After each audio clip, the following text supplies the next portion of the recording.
The Thames Treasure Trove. Have you ever been mudlarking? In case you don't know, this is when you go looking for artifacts and goodies in the mud. Treasure hunters and mudlarkers will often go poking through the mud along the Thames River in London during low tide. This river has seen a lot of history and is a favorite place to throw your unwanted items, so it makes sense that mudlarkers like Steve Brooker and Lara Makelem can be found there looking for valuable artifacts. Nicknamed the Mud God, Brooker has spent time sifting through the river's eroding banks several times weekly for over 25 years. He's found coins, buttons, Roman shoes, medieval pins, 18th century witch bottles, voodoo dolls dating back to the 20th century, live bombs, and more. Brooker even once recovered actress Helen Mirren's missing ring after she accidentally threw it into the water with some grass clippings from her yard. One day in 2019, a Spitalfields life blogger known only as The Gentle Author accompanied this seasoned treasure seeker during one of his routine hunts. They uncovered an array of artifacts, including a Tudor brick, decimal coins, bullets, marbles, a spur, an 18th century fork, clay pipes, and this peculiar 200-year-old statue of a woman found face down in the riverbed. Lara Makelem has also been fascinated by history and loves to go mudlarking along the shore of the river looking for little bits of history. She has found everything from a human jaw to Venetian glass to Tudor money boxes and pewter medieval pilgrim badges.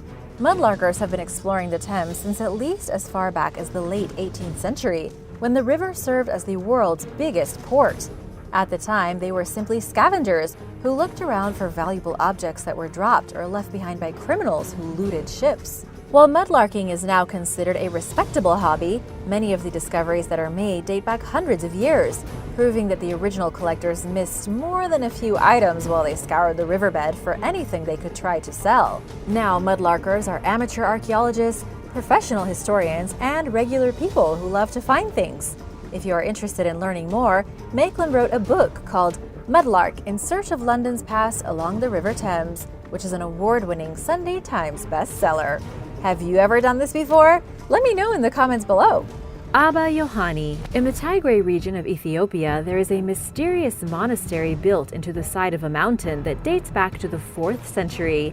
It's known as the Aba Yohani Monastery, and it was originally constructed by the powerful Aksum dynasty. Nobody is really sure why the Ethiopians built so many churches into the sides of mountains, literally carved right out of the rock. Some claim they were built after Queen Yodit Gudit tried to eradicate Christianity from the region. To save the churches from those who wished to quash Christianity, the churches were built in places where they couldn't be spotted, and they were made out of pure stone so that they could never be burned to the ground. What's truly amazing is just how difficult it is to reach the church.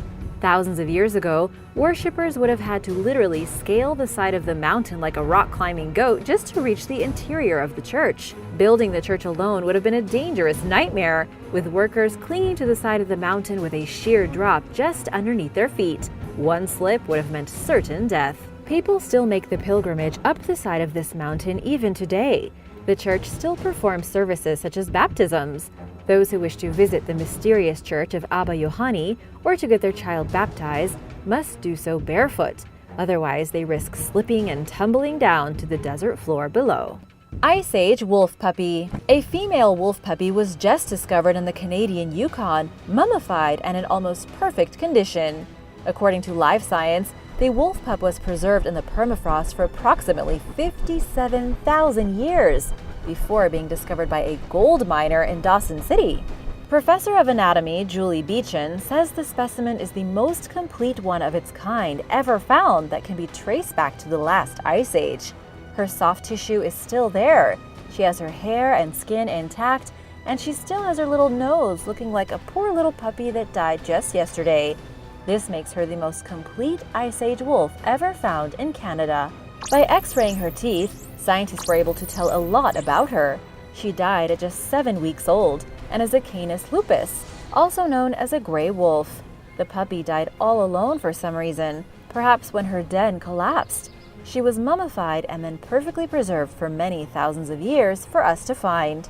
Specimens like this one are fairly common in Siberia, but found way less often in North America, adding to the importance of the discovery. It's also given some insight into when North American wolves first developed. The puppy seemed to be related to both extinct Beringian wolves that used to live in Alaska and the Yukon, as well as Russian gray wolves. This is exciting because it's proof that wolves mixed at some point in the ancient past and migrated across the Bering Land Bridge into Alaska. The ancient city of Myra. The city of Myra was once a powerful port on the Mediterranean, but it was forgotten and lost in the 13th century until 2009, when it was discovered again in Turkey. It was here that a bishop named Nicholas made the city into a Christian capital in the ancient world. You might know him better as Saint Nicholas, aka Santa Claus. This ancient city goes back thousands of years, but nobody knows exactly when the city was first founded. The first mention of Myra appears in the 1st century BC as one of the cities of the Lycian League. However, historians believe it goes back at least an additional 400 years. Lycia was a region in modern Anatolia that had a great sway in ancient times. Lycia was also the first democratic union ever created and was home to many classical writers. For 800 years, it was a very important pilgrimage site in the Byzantine Empire, and they were known for their riches, art, and architecture, which also made them very appealing to foreign invaders, such as the Persians, the Greeks, the Egyptians, and the Romans. Rather than submit, they banded together and formed the Lycian League, one of the first democracies in the world. It had all the cities in Lycia vote for a representative, which would then vote at a yearly council. The largest cities, including Myra, got 3 votes. Nicholas became an important power player in the Roman Empire, converting the Greco-Roman temples into Christian ones. He was appointed archbishop by Emperor Constantine, and he was known for his generosity and for performing miracles, such as saving a ship from sinking and bringing a drowned sailor back to life. However, over the years, the city was plagued by invasions and disease. There were Persian attacks, Muslim raids, plagues, earthquakes, and even flash floods. By the 11th century, Myra was completely abandoned. There is not much remaining today of the amazing architecture that made Myra great. The temple of the goddess Artemis, said to be the most impressive building in the entire region, is completely gone. Though there are some ruins still standing, like the granary built by Emperor Hadrian of Rome on a visit in 131 AD, which archaeologists have studied extensively. The city was eventually covered in 18 feet of mud from the rampaging nearby river. However, thanks to new technology, it is slowly reappearing as archaeologists have found an entire chapel almost perfectly preserved. Nearby, there is another building and another. Now it looks like the original city might be largely intact underground, and archaeologists can probably find the city under the mud just how it was like in Pompeii. Georgia Guidestones. Located at the highest point in Elbert County, Georgia, the Georgia Guidestones are a series of 6 granite tablets arranged in the shape of a star. On the stones are 10 instructions. Nobody knows who put them there, how to interpret the stones, or what to do with them. In 1979, a man wishing to conceal his identity hired a local granite finishing company to build a monument containing instructions for the re-establishment of society. Per the terms of a legal agreement, all of the structure's plans were to be destroyed upon its completion. This strange man, who went by the pseudonym R.C. Christian and had seemingly limitless money for the project, insisted on all information regarding his identity being strictly withheld from the public. Conspiracy theories about who he was abound, including rumors of the New World Order or Satanists being behind the Guidestones. These far-flung ideas have led to extreme vandalism, but have not brought anyone closer to identify who made the monument. The stories are engraved with a collection of rules that their anonymous commissioner believes humanity needs to follow in order to restore humanity in the aftermath of the apocalypse. A short message graces the top of the monument in 4 ancient languages: Greek, Babylonian cuneiform, Sanskrit, and Egyptian hieroglyphics. The rules themselves are written in 8 languages, including English, Spanish, Swahili, Hindi, Hebrew, Arabic, Chinese, and Russian. Included among the 10 guidelines are rules such as balance personal rights with social duties, be not a cancer on the earth, leave room for nature, and avoid petty laws and useless officials. Perhaps the most controversial statement is maintain humanity under 500 million in perpetual balance with nature. Even today, all that we know about the anonymous sponsor is that they are, according to a statement on the monument itself, a small group of Americans who seek the age of reason. Many people hate the stones and fear that they are rules for the New World Order. In any case, there is an entire team of people trying to figure out what the mysterious stones are for. Holy Bear Skull. Located in Russia's mysterious southern Ural Mountains, Imane Cave is filled with the bones of over 100 small cave bears and other Pleistocene-era animals who died around 35,000 years ago. Most show no signs of violence and appear to have died while hibernating through the harsh Siberian winter. But a team of scientists noticed a small, narrow hole through the back of one skull that looks like it may have been inflicted by a spear or some other weapon. If their suspicions are correct, it would be the oldest known example of prehistoric humans hunting cave bears, or perhaps engaging in some sort of post-mortem ritual. The bear died out during the last ice age, shortly after humans first migrated into northeastern Russia, and the animal's skull was discovered near evidence of human occupancy within the cave. While it's well known among experts that ancient people hunted mammoths and other huge mammals, this would be the first indication that they hunted small cave bears. Study co-author Dmitry Gimranov conceded that the hole could be natural or artificial, but he said it's likely that humans either killed the bear or mutilated the skull as part of a ritual. The rest of the skeleton lacks any signs of people removing meat from the bones, so it doesn't look like they ate them.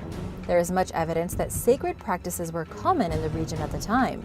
Either way, a recently published study detailing the discovery leans strongly toward the belief that one way or another, ancient humans were piercing the cranium of prehistoric bears. The creatures of Mount Nyangani. Mount Nyangani in Zimbabwe has a chilling nickname, the Swallowing Mountain. It gained its name because of how often people disappear while climbing it. According to local tradition, Mount Nyangani is a sacred mountain inhabited by ancestral spirits. It's also said to be haunted by evil spirits and other supernatural creatures. Locals warn that if travelers come across a colorful snake, a pot with no fire, or a brick of gold, then it's best to ignore those things and move on. Also, mischievous spirits are said to push people off ledges. Visitors often report feeling dizzy, disoriented, and nauseous. They also report strange sounds, lights, animals that follow them, and trees that twist into human faces and whisper. There are even rumors of streams that turn blood red. In November 2014, 20-year-old British explorer Thomas Gaisford set out alone to explore the mountain. He intended to reach the summit that day and stay overnight. Later, he claimed a thick fog descended during the climb, which made him disoriented. Heavy rain began to pour. He decided to camp where he was and wait for the weather to clear. In the surrounding darkness, various creatures appeared to circle him. This gave credence to warnings from locals, who told him to ignore any strangely behaving animals. Gaisford waited 10 hours for the fog to clear. When it did, he left the mountain as fast as he could. Others, however, discount his story and say he was dehydrated and he had a big imagination. UFOs in the sky. At the Winter Park ski resort in Colorado, a street camera captured what appears to be an unidentified flying object drifting over the nearby hills. The object was caught while the camera was streaming live video, meaning there is no way it could have been faked. While the camera wasn't exactly designed to pick up random objects hovering in the sky, it was still a modern camera and captured a very clear image of a dark circular object above the hills. The picture was screen grabbed, then sent to the Mutual UFO Network, known as MUFON, for analysis. The person who actually discovered the UFO was monitoring the web camera for the resort. His job is to use the cameras to monitor the weather conditions of the ski hills. Every 3 minutes, the live stream updates. In one of the updates, there was a black disc over the top of the mountain, and in the next frame, there was nothing. While you may be thinking, hey, maybe it was just an airplane, this isn't very likely.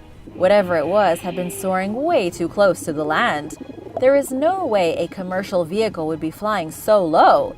Plus, the witness confirmed with the resort that there were no helicopters in the area at the time. There's no way the unidentified object was a bug or some kind of bird either, because it was simply too big. The only thing that makes sense is that a big black UFO came and went so fast that nobody else noticed it. The Pyramids of Meroe. The Pyramids of Meroe are even more mysterious than the Great Pyramids found throughout Egypt. Further south, in the sandy desert of eastern Sudan, there are over 200 ancient pyramids along the banks of the Nile River. There are actually more pyramids in Sudan than Egypt. The pyramids here are much smaller, with narrow bases and steep angles on the sides. but they are just as intriguing. Most of them were built as tombs for the kings and queens who ruled the area between 2700 and 2300 years ago, during the Kingdom of Kush, which was part of Nubia. Very little is known about these ancient people or their mostly forgotten monuments. 3 Kushite kingdoms dominated Nubia for over 3,000 years. At the time of their construction, the city of Meroe was the capital of the Kush kingdom. You wouldn't believe it now by looking at the deserted landscape, the broken pyramids, and the lack of civilization. But back in 650 BC, this was a bustling city and a prosperous area that even beat back a Roman invasion. Nubians were quite wealthy and traded gold, ivory, ebony, and animals with a huge network that extended to the south and to the Mediterranean in the north. The Nubians and the Egyptians were constantly at odds, and the Egyptians conquered Kush during the New Kingdom era. The Kushites and Egyptians shared many cultural connections and worshipped the sun god Amun. As the New Kingdom ended, the Kushites rose and began using the traditional pharaonic headdress. Art and architecture from the time had many overlapping similarities. The city of Meroe thrived for centuries with its own royalty, trading systems, and alphabet and language.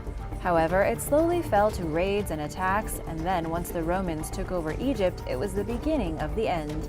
However, it was completely abandoned for unknown and mysterious reasons. The hieroglyphics left over by the Nubians have still never been deciphered, leaving their history a mystery. But even after the city fell and the kingdom of Nubia was mostly dead, the pyramids stood strong. That was until the 1880s, when an Italian explorer named Giuseppe Ferlini started searching for gold and began to smash them one by one. It's actually a miracle that some are still standing, even after thousands of years. Mysterious extinct humans. Researchers at the Nesher Ramla archaeological site in central Israel recently discovered an array of ancient artifacts, including stone tools, horse, deer, and wild ox bones, and the remains of what they believe might be a previously unknown species of extinct humans. Dating back between 140,000 and 120,000 years, the remains contain a distinct mixture of Neanderthal and early human characteristics that differ from the features of Homo sapiens who lived in the area at the time. The discovery adds to a growing collection of evidence that Neanderthals did not originate in Europe as scientists long suspected, but that they evolved from a mysterious group of ancient hominids from somewhere else. Dubbed the Nesher Ramla Homo, the group may represent this obscure population. As Dr. Yossi Zeidner from the Hebrew University of Jerusalem pointed out, experts are quickly learning that the history of human migration is much more complicated than we originally assumed. In piecing together the confusing hominid family tree, it's becoming increasingly apparent that our ancestors and their relatives did not leave Africa in a single cut-and-dry episode of migration. Researchers are now revisiting past discoveries of ancient human bones found at other sites in Israel to determine whether they, too, might be part of this suspected lost lineage. Kennecott Ghost Town. The Kennecott Ghost Town, located far in the mountainous wilderness of Alaska, is one of the most mysterious and haunting places anywhere on the planet. It may not have archaeological significance, but it's certainly a place you wouldn't want to visit alone. And definitely not at night. The spooky mine can be found in the heart of the Wrangell St. Elias National Park and Preserve. It's one of the last historical sites from Alaska's mining era. Since the 1950s, not a soul has lived in Kennecott, and there have been rumors that it's rich in supernatural and paranormal activity. Before you go, keep in mind that there have been many witnesses reporting ghostly activity, including apparitions. People say things move in broad daylight, and that they feel an overwhelming sense of unease and dread while exploring the property. Nobody knows if Kennecott is truly haunted, but it definitely feels like it. This creepy town was once a flourishing mine, filled with happy workers trying to get rich by working in the mines. There was a train, businesses, shops, and everything was going pretty swell. But then, in 1938, the town was mysteriously abandoned overnight by its citizens. Most of them left their belongings in their houses and simply walked away, probably because the mine had shut down. And now for number 7. But first, want to give a big shout out to Anthony and Allison Green and Jeremy Wilson. Thanks so much for joining us in our little corner of the internet. If you are new here, be sure to subscribe before you leave so you don't miss out on more videos like these. The Tomb of a Priestess. A team of archaeologists in Peru recently investigated the chamber tomb of a mysterious priestess from 1200 years ago. who once offered blood to the ancient gods. This priestess was part of the Moche culture, who lived in Peru between the years 100 and 850 AD, before eventually being conquered by the Inca. They had a complex religious system, one that, like others in pre-Columbian South America, practiced blood sacrifice. Her tomb was actually the 8th one to be found at the San Jose de Moro archaeological site since 1991, when excavations began. The experts say she was buried sometime between 700 and 800, but she wasn't buried alone. This woman must have been so important in society at the time that she was buried with full honors, meaning she had 7 other people entombed with her, likely to assist her in the afterlife, as well as ceramic objects, treasures made of copper, and a bizarre and rather creepy funerary mask. One of the most interesting artifacts buried with the priestess was a copper goblet, which archaeologists say was used in blood offerings to the gods. The blood was taken from prisoners of war who were drained of their essence. However, archaeologists aren't sure who these Moche gods were that demanded so much blood. But there's one more incredible thing about the priestess. She may have been one of the rulers of society at the time. Archaeologists have found that the most impressive tombs from the Moche culture all belong to women. They held great religious power and may have actually ruled over the entire civilization from the year 650 until its collapse. Mini Pompeii. Speaking of Pompeii, experts excavating an old building in the Italian city of Verona have discovered what they described as a miniature Pompeii. The building wasn't destroyed by a volcanic eruption or anything like that, but it is extremely well preserved, just like the famous city. The discovery was made in an old cinema that had been abandoned for the last 2 decades. While renovating the cinema, workers discovered frescoed walls underneath the modern structure that had been untouched for around 2,000 years. Archaeologists still aren't sure what kind of building the walls belong to, but it definitely dates back to the 2nd century. Judging by some structural damage, archaeologists were able to determine that the building had probably survived a vicious fire that caused its roof to collapse, and then it was just kind of built over as the centuries went on. But miraculously, the colorful artwork was never damaged through any of it. There is still hope for more information to come to light as the huge site is still being excavated. No bodies have been found yet, but there is still a lot more work to go. Archaeologists are hopeful they will figure out what the mysterious structure was used for and why its walls were painted so brilliantly. Lake Huron. A team of researchers from the University of Texas have recently uncovered stone tool artifacts inside Lake Huron that date back 9,000 years. And to make the discovery even more shocking, many of the stone tools were crafted from obsidian, which came from a quarry over 2,000 miles away in central Oregon. As of right now, these pieces of obsidian are the oldest of their kind ever found in the continental United States. They suggest a complicated social network across North America dating back to 10,000 years ago. Whoever mined the obsidian must have traded it all the way to where a mysterious group of people were living in the Lake Huron area. Underwater archaeologists also discovered traces of a settlement at the bottom of the lake. It's believed that during the last years of the Ice Age, ancient social groups of caribou hunters had built some kind of primitive settlement here using stone walls, at a time when Lake Huron was dry as a bone. Today, these remains are 100 feet underwater. The Lycian rock tombs. The Lycian rock tombs in Turkey are carved into the side of a mountain. On the outside, they appear to be imposing entrances to sacred temples hidden deep within the heart of the mountain. But instead, the entrances lead to tombs from the ancient Lycian culture, a people who once dominated the area. The Lycians believed that when a person died, they were carried to the afterlife by a mythical winged monster. To allow the winged monster to reach them more easily, they often buried their dead in places quite high up. This meant mountains and on the sides of cliffs. Some of the oldest tombs in the area are simply unmarked holes dug into the rock hundreds of feet above the ground below.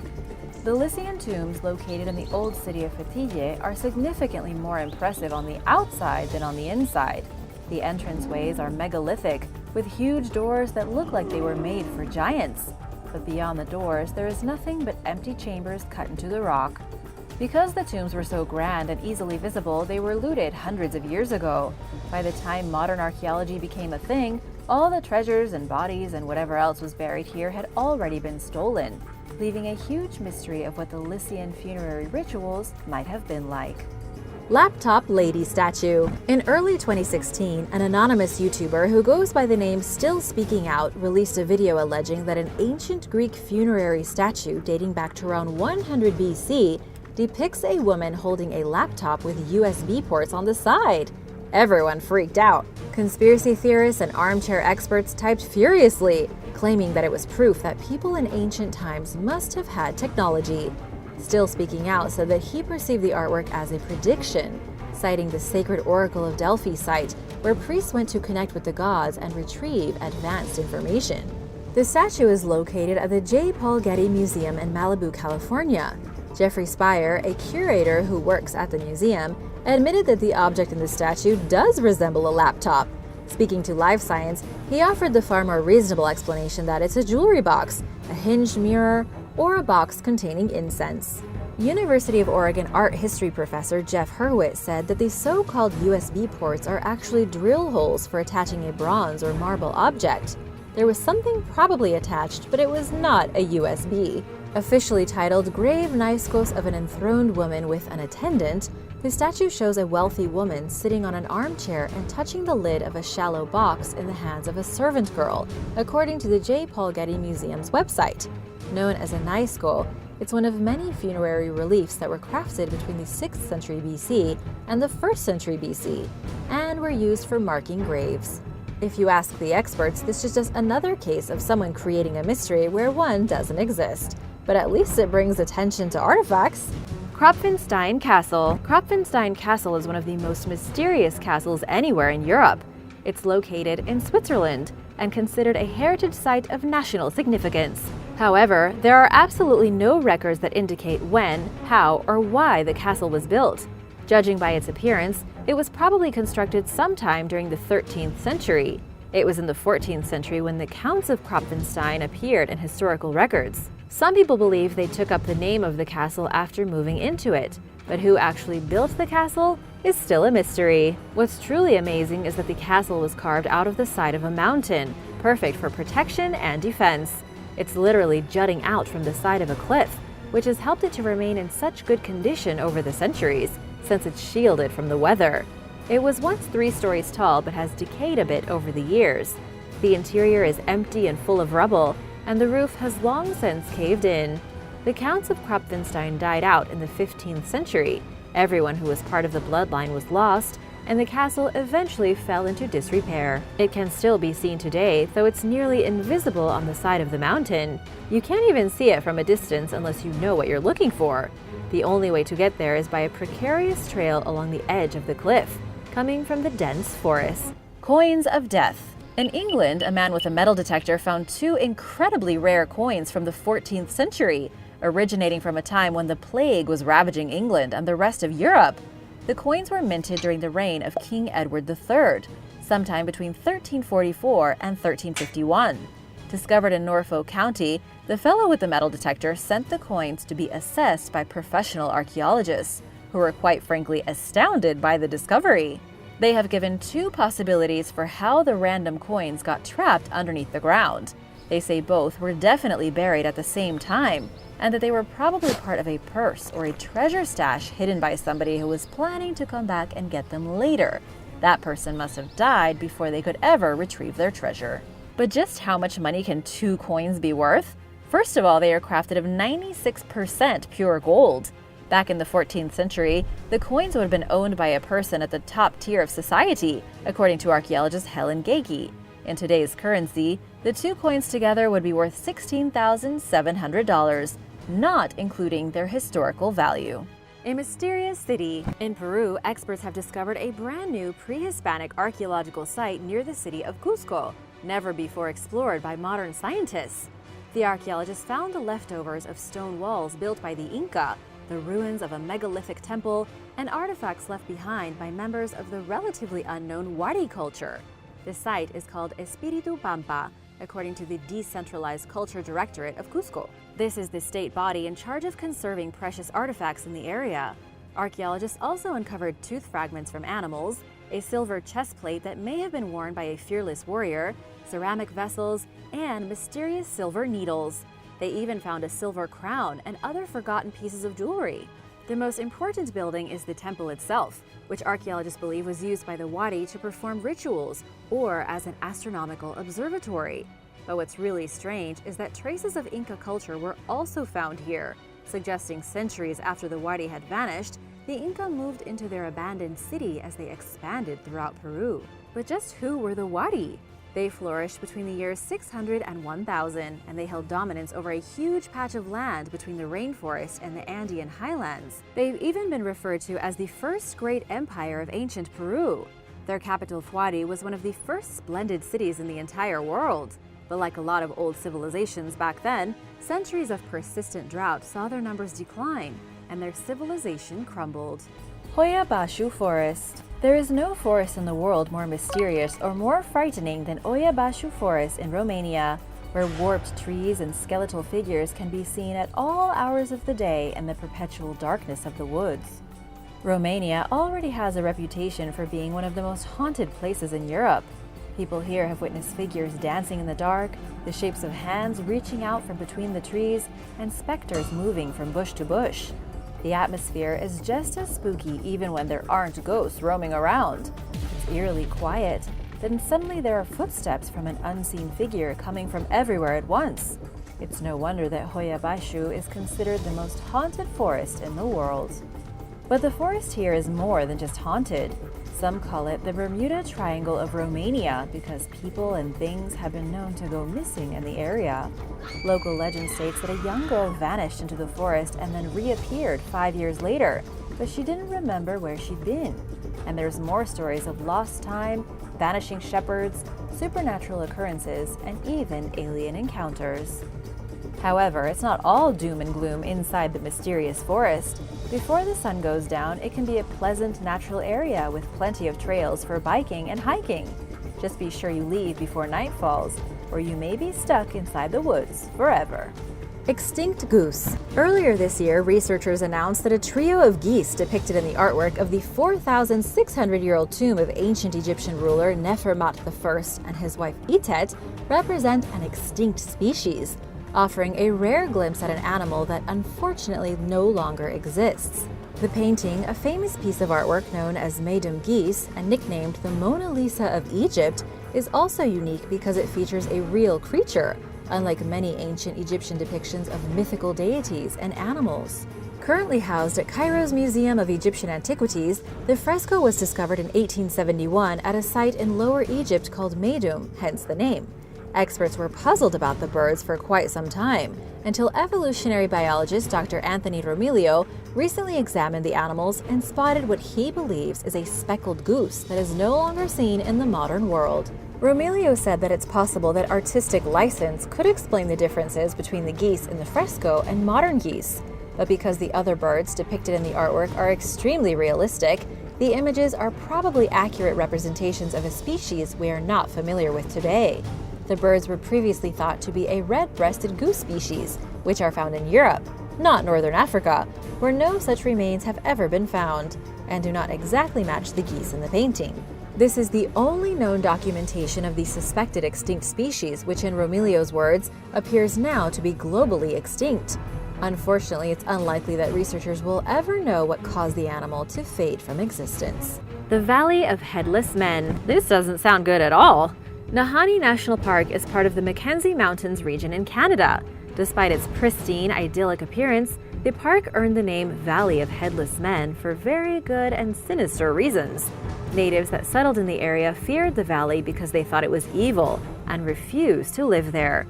To this day, there are tons of rumors of UFOs, disappearances, and strange cryptids, including Bigfoot. According to legend, the only people to actually settle in the valley instead of around it were the violent Naha tribe, which allegedly consisted of deadly warriors who wore masks and armor. They wielded strange weapons and were larger than normal men.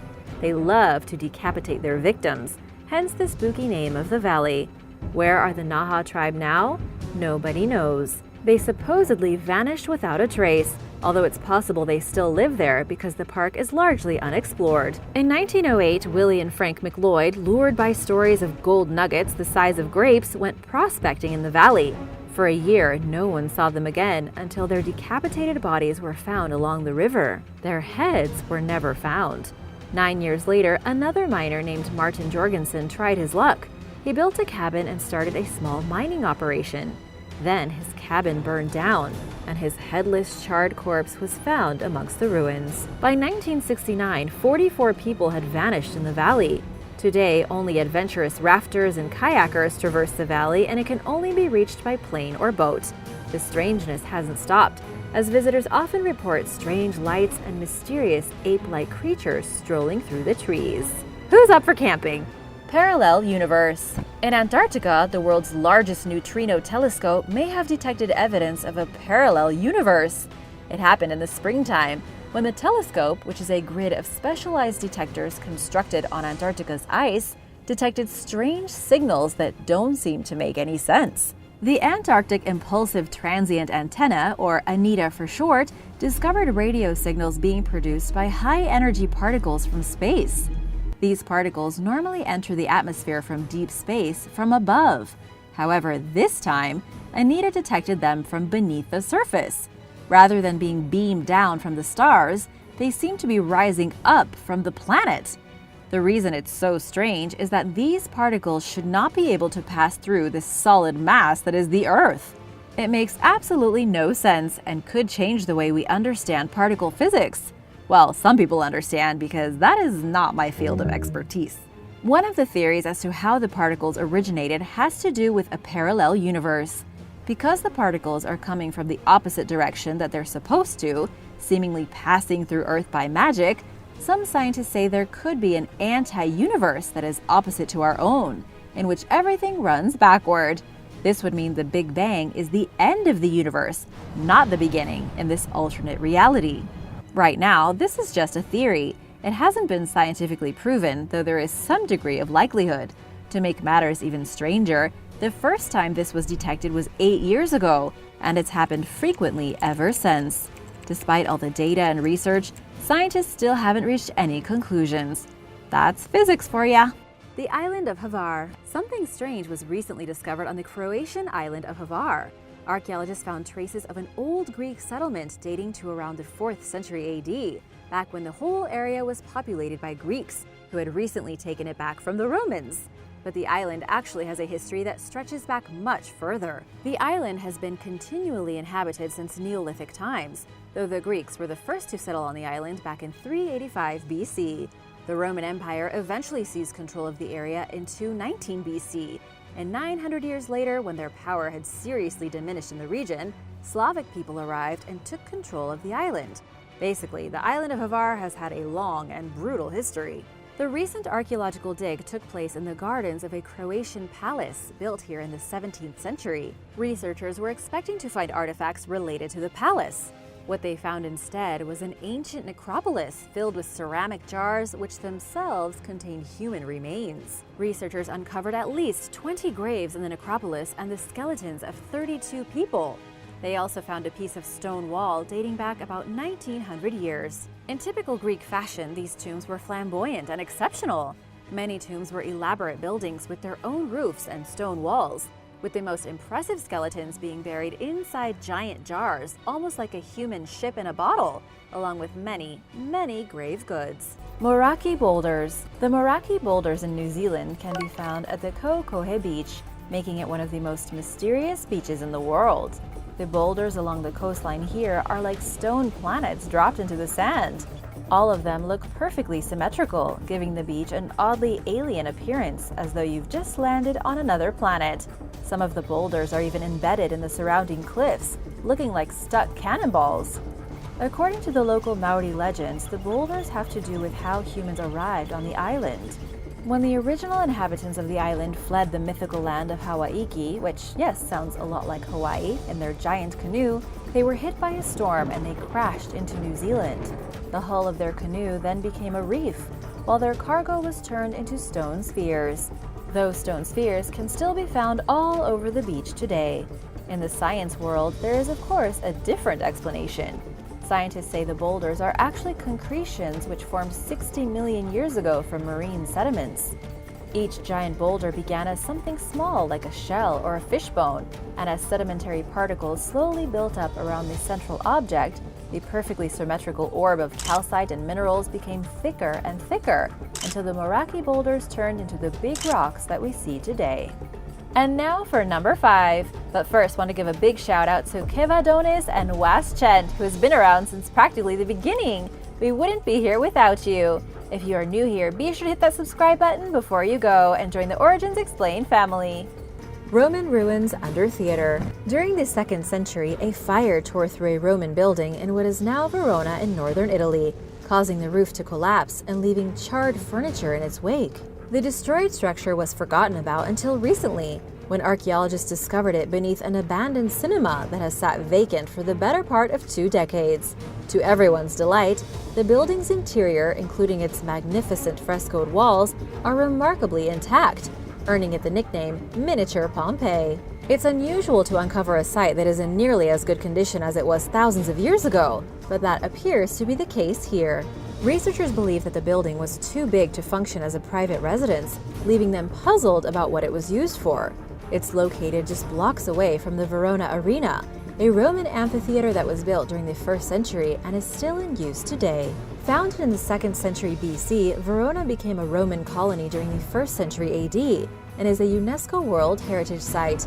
It is known as one of the most romantic cities in the world, home to Romeo and Juliet, and you can still visit the famous balcony today. The discovery of the building comes on the heels of the discovery of a shockingly well-preserved mosaic just north of Verona last year. Longmen Grottoes. The Longmen Grottoes are a collection of over 2,300 caves carved into the limestone cliffs above the Yi River in China's Henan province. This incredible site is chock full of carvings, statues, and inscriptions. According to UNESCO World Heritage, the grottos contain the most impressive collection of Chinese art from between 316 and 907. During the Northern Wei and Tang dynasties. Many of the works inside the caves are devoted to Buddha, built over the centuries with artistic styles changing from cave to cave. It was a time when the Buddhist religion had great influence over the various kingdoms of China, and many leaders used it as a way to assert authority. The Wei dynasty was considered to be made up of barbaric foreigners by the Han Chinese. The Wei emperor decided to move the capital to Luoyang, but many of the elite class did not like this decision, including one of the emperor's sons who was forced to kill himself for going against his father. The emperor got things under control and construction began on monasteries and temples, including in the caves. During the Tang dynasty, it was the golden age of China, and Buddhism spread along with people who traveled all across the region for pilgrimage. Now there are 110,000 Buddhist statues carved from stone, over 60 stupas, and at least 2,800 inscriptions. Other relief carvings commemorate historic events such as the crowning of an empress or the founding of a new city. The incredible carvings and sculptures give the area a very deep spiritual significance. The 5th Ocean. Finally, the 5th Ocean has been unveiled to the world.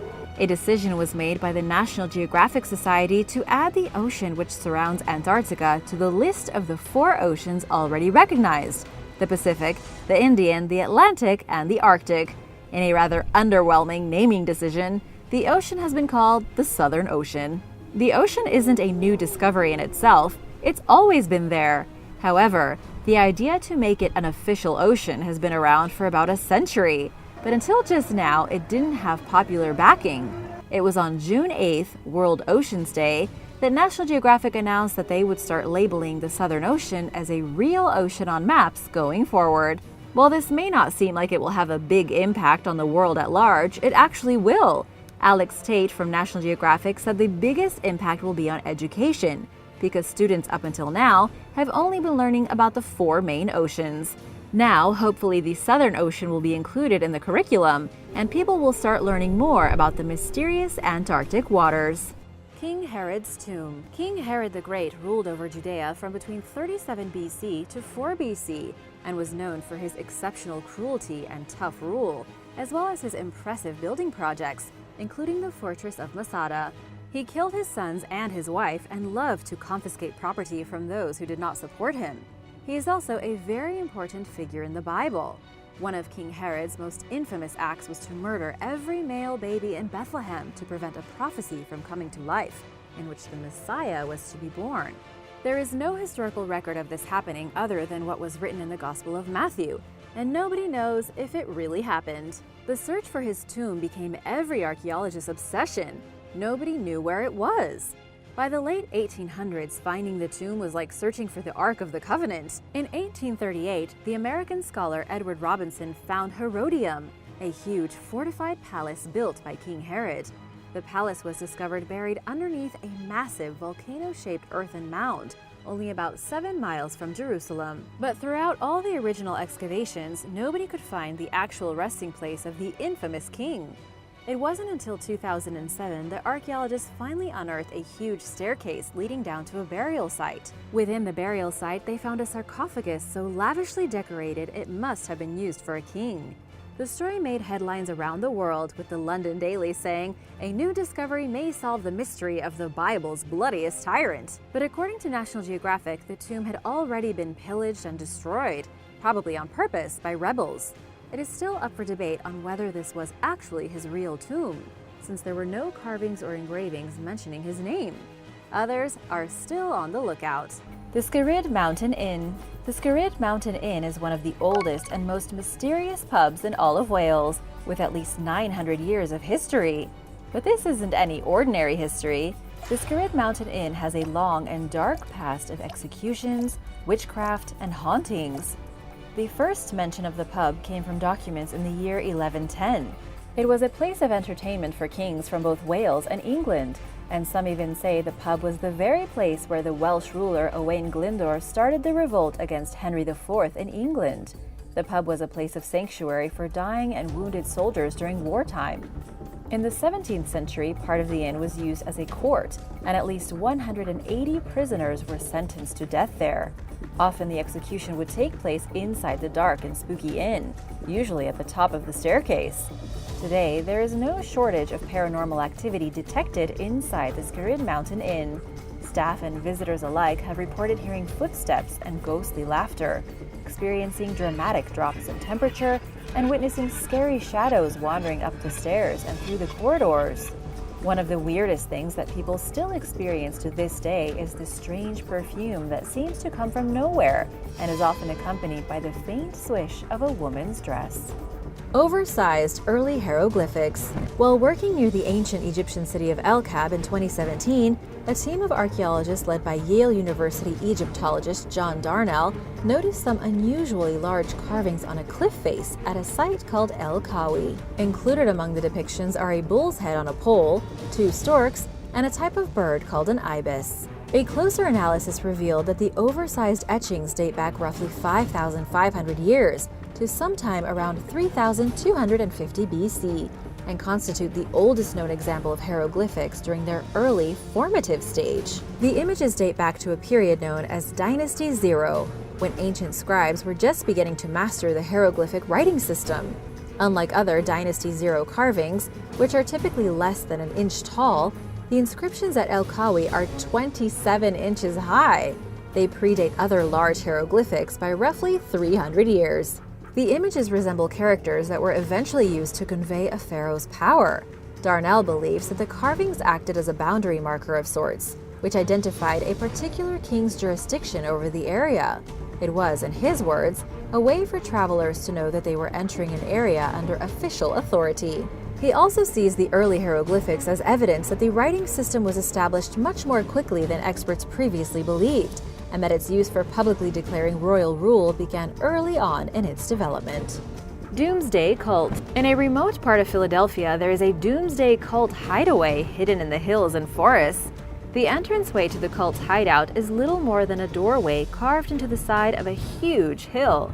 Beyond the doorway is a place where a group of people used to meet while they waited for the end of days and for the second coming of Jesus Christ. This was one of the first doomsday cults in America.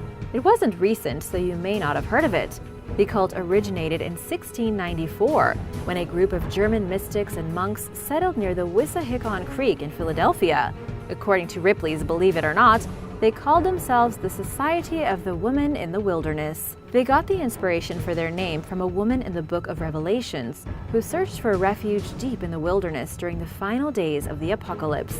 The cult's cave-like hideaway was chosen because of its closeness to clean spring water, and because it is located on the 40th parallel, and the number 40 held a special significance to the monks. These people became hermits and lived in the cave for over a decade.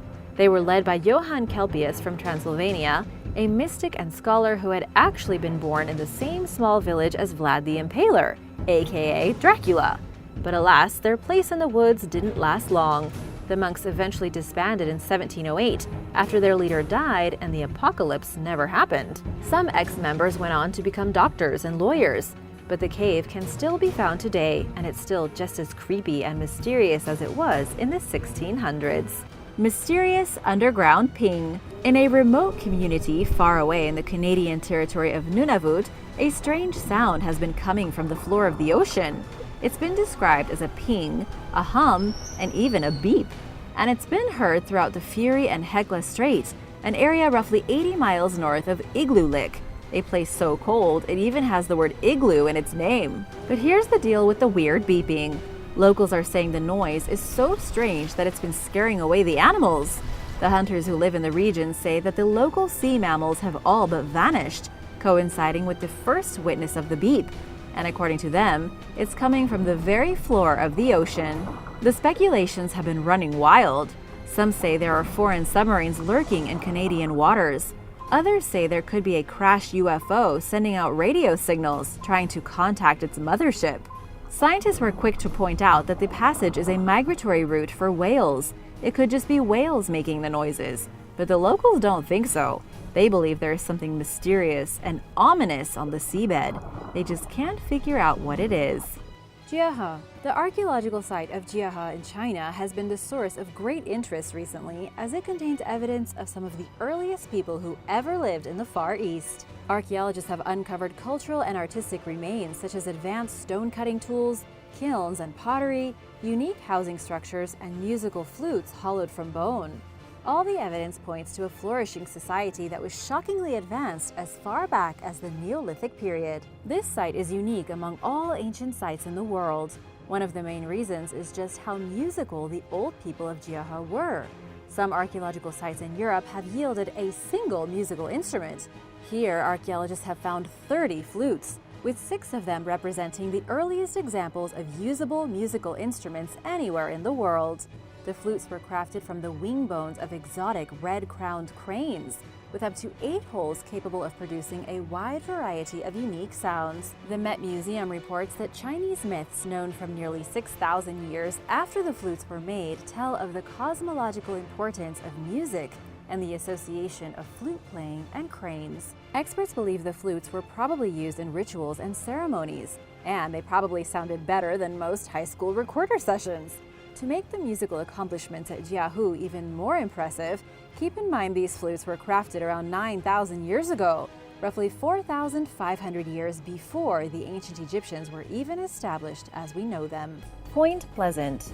There is nothing ordinary about Point Pleasant, West Virginia. It's one of the most mysterious towns anywhere in the United States. The history of horror began in November of 1966. When 5 men who were digging graves witnessed something terrifying. The diggers said they saw a humanoid beast flying very low over a nearby patch of trees. Nobody believed them, and the story was seen as nonsense. But just days later, 2 couples told the police that they also saw a bizarre creature flying low overhead while they were driving home. The creature had red glowing eyes and wings at least 10 feet from tip to tip. The creature followed their vehicle as they wound down the spooky West Virginia backroads, but when they pulled into town, the monster was gone. Here's where Point Pleasant gets even more mysterious. The creature was seen by numerous locals over the next handful of weeks, all of them describing the beast pretty much the same. People started calling it the Mothman due to its terrible likeness to a large moth with glowing red eyes. Then it was seen one last time on December 15, 1967. The beast was perched on the Silver Bridge. Just moments later, the bridge collapsed and 46 people were killed. Ever since, the accident has been directly connected to this mysterious monster, which was never seen again. A hidden portrait of a hated woman. While living in Scotland in 1589, Dutch-born painter Adrian Vanson concealed a highly controversial portrait and took this secret to his grave. By all appearances, the artwork bears the image of a Tudor aristocrat named Sir John Maitland. Fast forward roughly 450 years to 2017, when experts x-rayed the painting as part of a research project and discovered that Maitland was not the intended subject. Beneath his image are the traces of what was originally meant to be a portrait of Mary, Queen of Scots, a widely despised royal who was eventually beheaded for her participation in a plot to kill Queen Elizabeth I, and who was suspected of murdering her husband. This is one of few contemporary images of the detested monarch that are known to exist, even though it's invisible to the naked eye. The cover-up portrait of Maitland is dated to 2 years after Mary's execution in 1587, a time when it was especially risky to create an image of the Queen. It's likely that Vanson realized this after he started the painting, and once he came to his senses, he hastily covered it with Maitland's portrait. It was probably a good decision. Elkmont Ghost Town. The Smoky Mountains is the place to go if you're looking for mystery and the paranormal. And while there are many sites throughout the Smoky Mountains that inspire horror and intrigue, there is one place in particular that is pretty spooky. It's called Elkmont, and it's a mysterious ghost town that is surrounded by stories. Elkmont was once a prosperous logging camp and a resort town high in the mountains where wealthy people would go to relax. However, the community eventually fell apart. It was settled in the 1840s, and 90 years later, in 1934, when the logging was finished and the government decided to turn the area into a national park, the residents were forced to decide whether to relocate immediately and sell their houses at full price, or sell their houses and properties to the National Park Service at a lower price, but still get to stay inside their homes until 1992. In the end, the park had roughly 70 buildings without anyone to maintain them. The cabins began to deteriorate, the place turned into a ghost town, and today it is said to be riddled with the ghosts of those early settlers, as well as everyone else who's gone missing in the area since. During the day, it's not so bad, but at night is when the goblins come out. If you see a lost soul, it might be Daddy Bryson and Charles Jenkins, 2 men driving a train that crashed. Or it could be a woman riding a horse, said to be looking for her dead husband's head. You just never know. Ancient Italian menu. Scientists have recently discovered what ancient Italians ate 2,000 years ago. These scientists took a close look at materials left behind on over 130 pieces of ceramic pottery crafted in medieval Sicily. The scientists were hoping to learn more about the island's history during the Islamic rule of Sicily between 900 and 1200 AD. They used a special process of residue analysis to discover the chemical vestiges of food left on the cookware. One of the scientists involved in the study called it the first time in which organic residue analysis was used to identify food in a medieval society of many different faiths. Here's what they found. People who lived in medieval Sicily had very diverse diets. They ate sweet, savory, and salty foods. However, when moving into the rural areas outside the city, the diet shifted and became heavy with dairy and grapes. Rural people also ate far more pork than those in the city. One of the weirdest things that scientists found is that they often mixed fruit juice with dishes of meat and vegetables. This is the equivalent of eating plum sauce with your chicken nuggets or having a spritz of lemon on your salad. In other words, the ancient Sicilians were a lot like modern foodies. Big Talbot Island. Excavations on Big Talbot Island in Florida have revealed traces of what could be a forgotten Native American settlement built by an extinct tribe. Researchers working with the University of North Florida believe they've uncovered the old city of Cerebay, a place originally spoken of by French and Spanish explorers in the 1560s. Dedicated historians have known about this mysterious city for a long time, but nobody has ever been able to find it. That is, until now. The archaeological team discovered a range of interesting artifacts on the island, including those of indigenous and European origins. For those not familiar with Florida, Big Talbot Island is just off the coast of Jacksonville. But just who lived on this island? It would have been a group of Native Americans known as the Mocama. They lived here during the 16th century. The ceramics found by the archaeological team date back to this time, as do the remains of smashed Spanish pottery.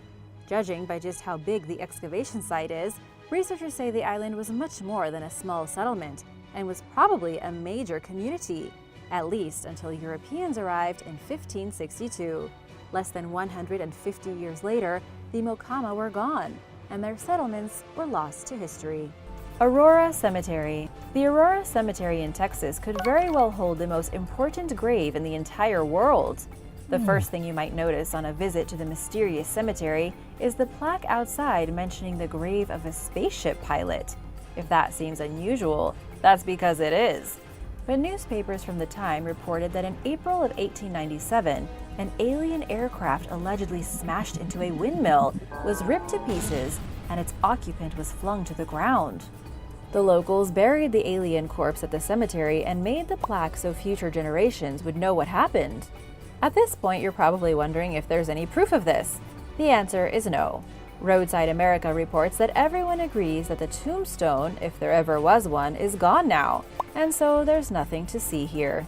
Scientists in 1972 tried to dig the grave up, but were blocked by the Cemetery Association under the rule that exhumations are only able to be done when authorized by the next of kin.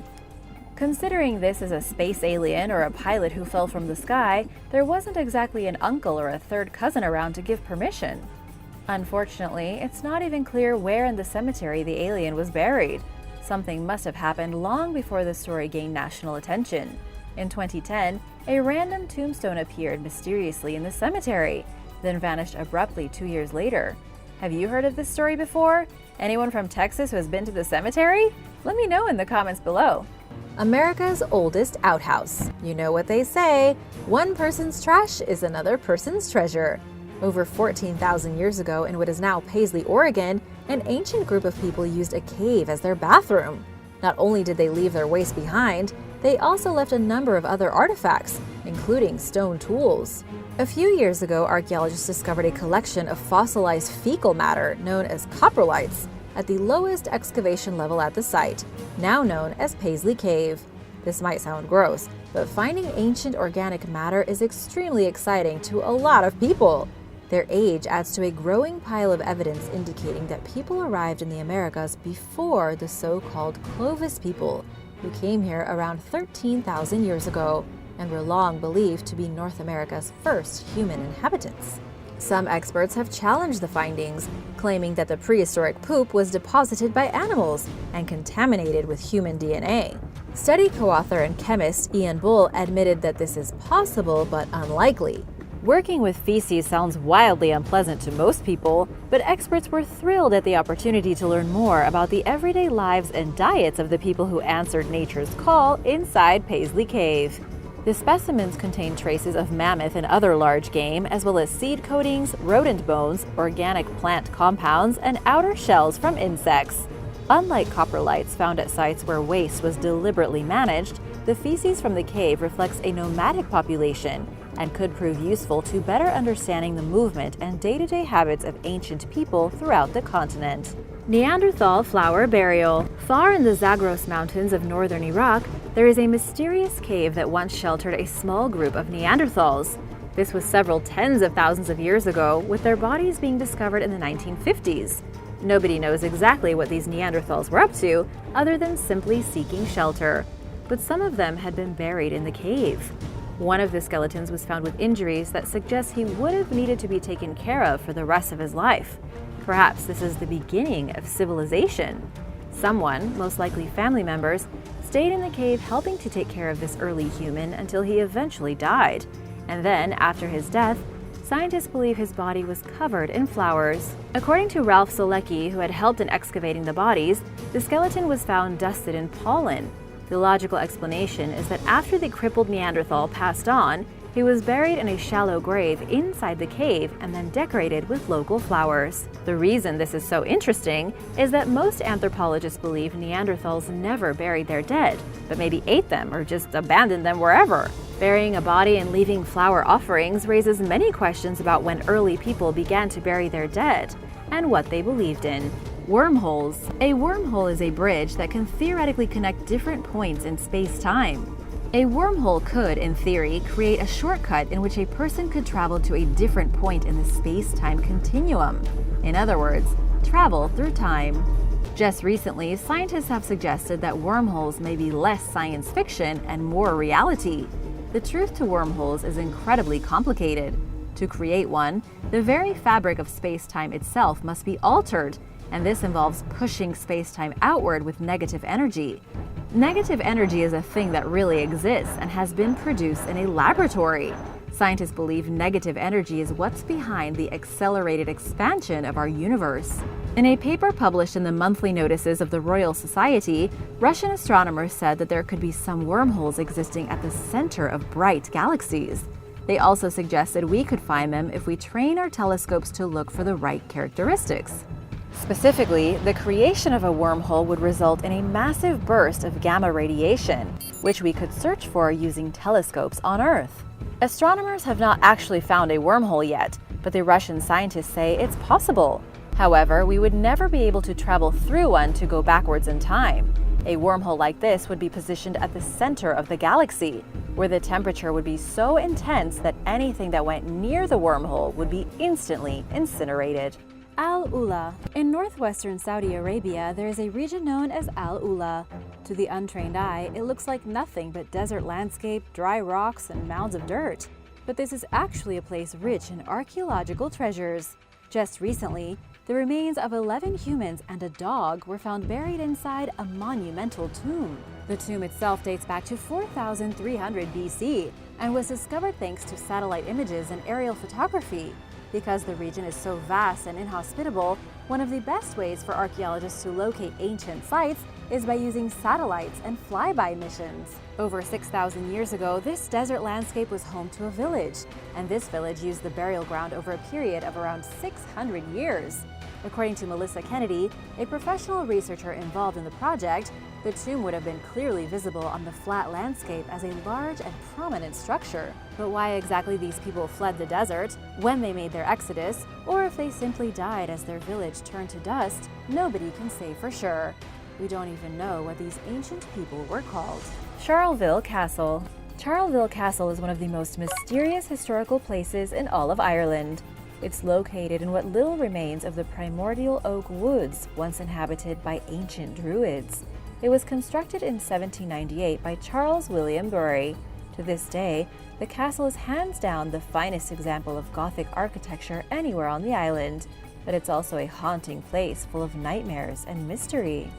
Visitors claim to have seen a little girl wearing a blue and white dress wandering through the halls. The girl has golden curls and blue ribbons in her hair.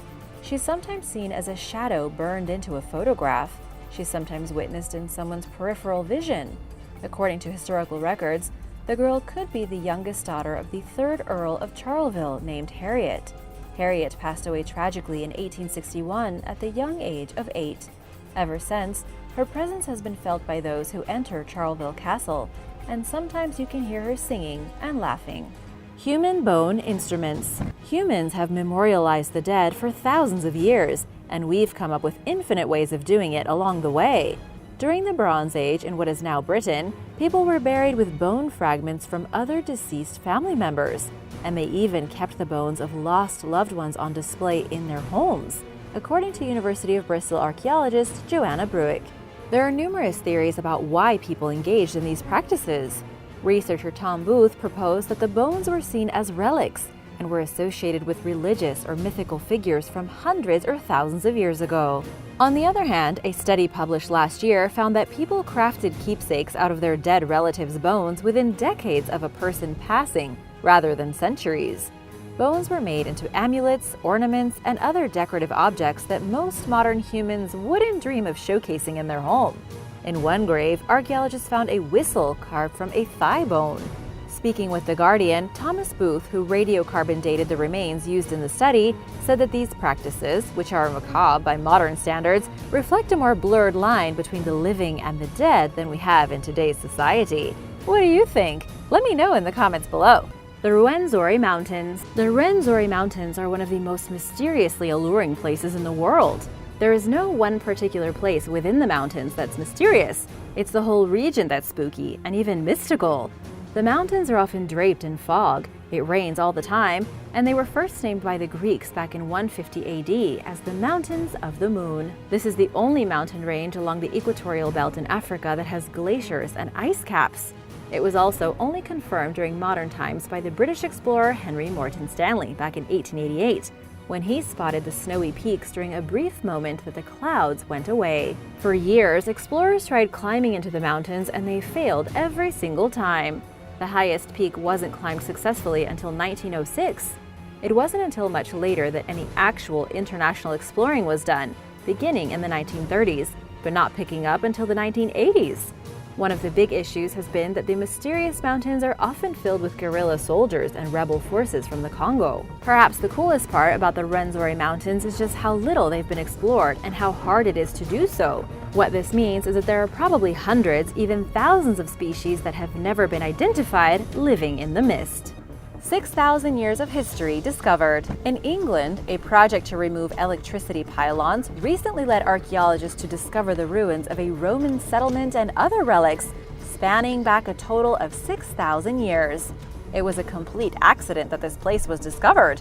The power pylons were located in a protected landscape, and so there had never been any archaeological investigations in the area. But once a few pieces of ancient stone were found, archaeologists were called in to see what was going on. So far, excavations have revealed the settlement from Roman-occupied Britain, as well as artifacts from the Neolithic period and the Bronze Age.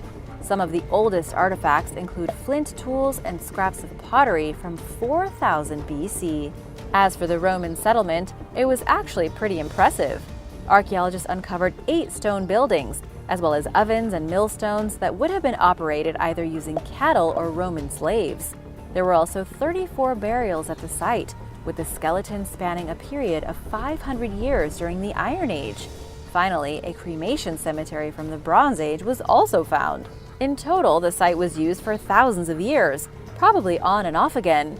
Archaeologists don't know exactly what the significance of the location may have been in ancient times, but seeing as it was used by so many different people, it must have been a landscape of great importance. Shimao. The archaeological site of Shimao is one of the most mysterious in all of China. It was once a marvelous fortress city with 6 miles of high walls and a pyramid that stood 230 feet tall. Up until recently, nobody even knew this ancient city existed. For centuries, locals had just assumed the odd features were part of the nearby Great Wall. It wasn't until a few years ago that excavations got started and archaeologists realized they were dealing with a complex society that predates the oldest section of the Great Wall of China by 2,000 years. The people who lived and thrived in Shimao did so 4,300 years ago, at least 5 centuries before the Chinese civilization had even reached the Central Plains. But just who were these people and how is this possible? According to National Geographic, Shimao flourished for only 500 years, from between 2300 BC to 1800 BC. Then, for seemingly no reason, the city was abandoned, and its people evaporated into thin air. There are absolutely no ancient texts to explain what happened here, at the biggest Neolithic settlement in all of China, a place 25% larger than Central Park in New York City.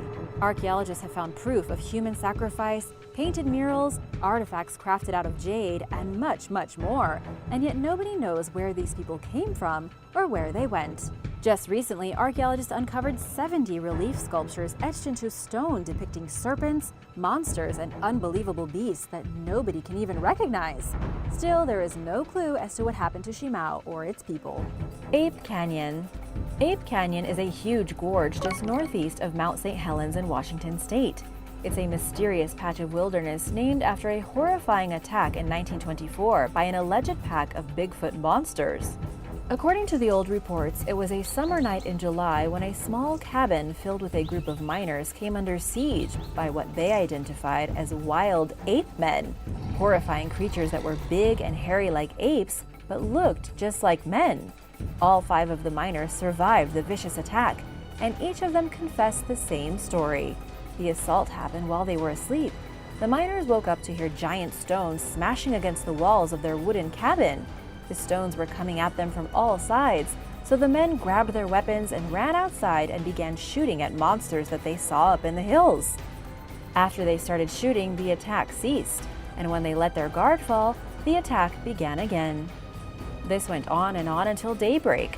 While the apparent Bigfoot monsters never actually breached the cabin, the men did see them up at the edges of the canyon as the sun came up. They saw them clear as day, big, hairy, and ape-like. One of the men believed they had been attacked by beings from another world. However, most experts don't believe the miners were attacked by monsters, but were instead bombarded by a local group of youngsters who just appeared big and beastly and hairy in the dark. Unfortunately, After Mount St. Helens erupted in 1980, the area where the cabin once stood changed, and the exact site of the cabin has since been lost. Thanks for watching! Which of these mysterious places would you like to visit? Let me know in the comments below. Be sure to hit that subscribe button if you haven't already, and I'll see you next time. Bye!